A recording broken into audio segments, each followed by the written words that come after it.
देखिए आज हम पढ़ते हैं बक्सर का युद्ध। ठीक है, तो बक्सर का युद्ध कब हुआ था? 1764 ईस्वी में हुआ था। प्लासी के युद्ध के बाद बंगाल का नवाब मीर जाफ़र कंपनी के लिए कठपुतली शासक के समान था। जो प्लासी का युद्ध था उसके बाद जो बंगाल का नवाब था कौन? मीर जाफ़र। वह क्या था? ईस्ट इंडिया कंपनी के लिए कठपुतली के समान थे ना, जैसे कंपनी बोलती थी वो वैसे ही काम करता था।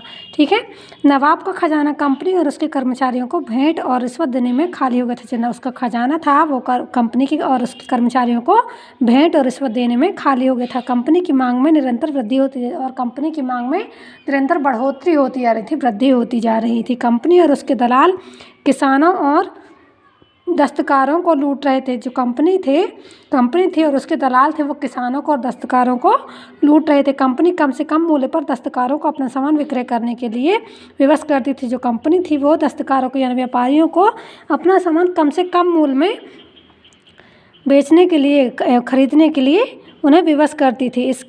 इससे पहले कि नवाब मीर जाफ़र कोई कठोर निर्णय लेता, कंपनी ने उसे गद्दी से हटाकर उसके दामाद मीर कासिम को बंगाल का नवाब बना दिया। इसके पहले क्या हुआ? मीर जाफ़र कोई निर्णय नहीं ले पाया और उसके पहले ही उन्होंने क्या किया? उसके दामाद मीर कासिम को उसकी गद्दी का नवाब बना दिया और उसे वहाँ से हटा दिया। मीर कासिम कंपनी पर अपनी निर्भरता को कम करना चाहता था। उसने शक्ति संचय करना प्रारंभ कर दिया। मीर कासिम ने क्या किया? अपनी कंपनी पर निर्भरता को कम करना चाहता था और उसने क्या कर दिया? शक्ति को संचय करना आरंभ कर दिया। उसने अंग्रेज के वफादार अफसरों को नौकरी से, और उसने क्या किया? अंग्रेज के जो वफादार अफसर थे उनको नौकरी से हटा दिया। नया सैनिक संगठन खड़ा किया। व्यापारिक चुंगी सभी के लिए समाप्त कर दी। जिससे चुंगी क्या होता है? एक प्रकार का कर था। उसके लिए उसने क्या किया? समाप्त, जिससे कंपनी को नुकसान हुआ। परिणाम स्वरूप 1763 ईस्वी में नवाब मीर कासिम और कंपनी के मध्य हुए युद्ध में मीर कासिम पराजित हुआ और मीर कासिम भागकर अवध चले गए। क्या हुआ? सन 1763 में मीर कासिम कौन था? मीर जाफ़र का दामाद था, है ना, जिसको मीर जाफ़र की जगह नवाब बनाया गया था। तो उसने क्या किया? 1763 ईस्वी में उसके और कंपनी के बीच में युद्ध हुआ और वह उसमें हार गया। और जब वो हार गया तो वहाँ से हार कर कहाँ भाग गया? कहाँ चला गया? वो वहाँ से भाग के अवध चला गया। अवध का नवाब शुजा-उद-दौला भी अंग्रेज़ों से नाराज़ था। जो अवध का नवाब था शुजा-उद-दौला, वो भी अंग्रेज़ों से नाराज़ था। मुगल सम्राट शाह आलम भी दिल्ली से भागकर अवध में ही निवास कर रहा था। तीनों ने मिलकर बक्सर नामक स्थान पर 23 अक्टूबर 1764 ईस्वी को कंपनी की सेनाओं के साथ युद्ध किया। ये तीन लोगों के कौन से? मीर कासिम, शुजा-उद-दौला और शाह आलम, ये तीनों ने क्या किया? मिलकर 23 अक्टूबर 1764 ईस्वी को कंपनी की सेना के साथ युद्ध किया। मुगल सम्राट और दोनों नवाब युद्ध में पराजित हुए और 1765 ईस्वी में शुजा-उद-दौला तथा शाह आलम ने क्लाइव के साथ संधियाँ कर ली। ठीक है, अब अवध के नवाब शुजा-उद-दौला के साथ इलाहाबाद की संधि, इसके बारे में जानते हैं हम। तो अंग्रेजों ने अगस्त 1765 में अवध के नवाब के साथ इलाहाबाद में संधि की। अवध के नवाब से 50 लाख रुपए युद्ध के हर्जाने के रूप में लेकर अंग्रेज उसे अवध का राज्य लौटा देंगे। दूसरा क्या था? कड़ा और इलाहाबाद तथा उसके आसपास का क्षेत्र अवध से पृथक कर मुगल बादशाह शाह आलम को दिया जाएगा। ये क्या था? संधि के नियम थे। फिर चुनार का दुर्ग अंग्रेजों को मिलेगा। अंग्रेजों को अवध की सीमाओं के भीतर बिना कर दिए व्यापार की सुविधा मिलेगी। आगे देखिए, मुगल बादशाह और शाह आलम के साथ संधि। तो इसमें क्या था? अवध से कड़ा व इलाहाबाद तथा उसके आसपास के क्षेत्र लेकर मुगल बादशाह को दिए गए। फिर दूसरा क्या हुआ?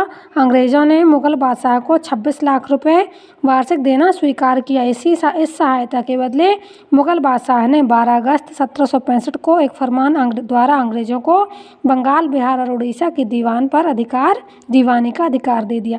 इस प्रकार मुगल बादशाह अंग्रेज़ों का आश्रित हो गया और अवध उनका मित्र बन गया। अवध से मित्रता हो जाने के कारण कंपनी को मराठों के आक्रमण का डर नहीं रहा। मीर जाफ़र को पुनः बंगाल का नवाब बना दिया गया। और क्या हुआ लास्ट में? मीर जाफ़र को फिर से बंगाल का नवाब बना दिया गया। ठीक है, देखिए अब हम आगे पढ़ते हैं भारत में ईस्ट इंडिया कंपनी की सत्ता का विस्तार। तो बंगाल पर आधिपत्य जमाने के पश्चात अंग्रेजों ने दक्षिण की ओर दृष्टि डाली। दक्षिण भारत में उस समय मराठे, हैदराबाद का निज़ाम और मैसूर में हैदर अली, ये तीन प्रमुख सत्ताएं थीं। इन तीनों सत्ताओं को एकजुट होने से रोकना यह अंग्रेज़ों का ध्येय बन गया था। उन्होंने निज़ाम को मराठे व हैदर अली से बचाने का लालच दिखाकर और कुछ प्रादेशिक लाभ देकर उनको अपनी ओर मिला लिए। किसने? अंग्रेजों ने मिला लिए, है ना। फिर अंग्रेज मैसूर संघर्ष, हम देखते हैं अंग्रेजों का मैसूर के साथ जो संघर्ष हुआ। तो मैसूर के वाडियार राजा दुर्लभ हो चुके थे। उनके योग्य तथा कुशल सेनानायक हैदर अली ने राजा को पदच्युत करके सत्ता पर अधिकार दिया। वहाँ का जो योग्य और कुशल सेनानायक था हैदर अली, उसने क्या किया था? अपने राजा को पद से हटाकर उसने अपने सत्ता पर अपना अधिकार जमा लिया था। हैदर अली अंग्रेज के बढ़ते प्रभाव के कारण संकित था। सत्ता की प्रतिस्पर्धा में अंग्रेज तथा मैसूर के बीच सन 1767 से 1799 तक 4 युद्ध लड़े गए। प्रथम युद्ध वारेन हेस्टिंग के काल में हुआ। इसमें हैदर अली विजयी रहा और विवश होकर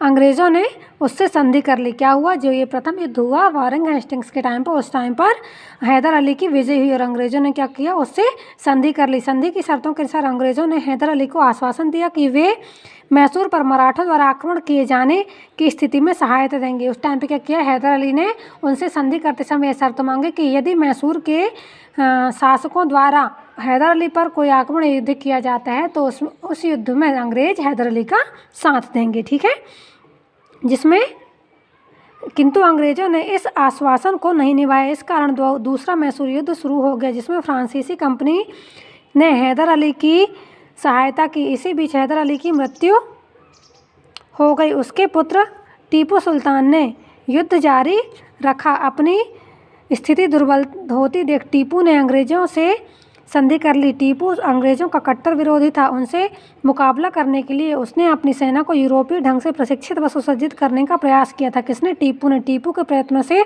अवगत होते ही अंग्रेजों ने तीसरा आंग्ल मैसूर युद्ध शुरू किया। निज़ाम तथा मराठे अंग्रेजों से मिले हुए थे, इस कारण टीपू अकेला लड़ता रहा। अंग्रेजों ने उसे पराजित कर दिया। संधि के अनुसार टीपू को अपने राज्य का महत्वपूर्ण भाग अंग्रेजों को सौंपना पड़ा। कुछ समय पश्चात टीपू ने एक बार पुनः अपनी शक्ति को सुदृढ़ करने का प्रयत्न शुरू किया।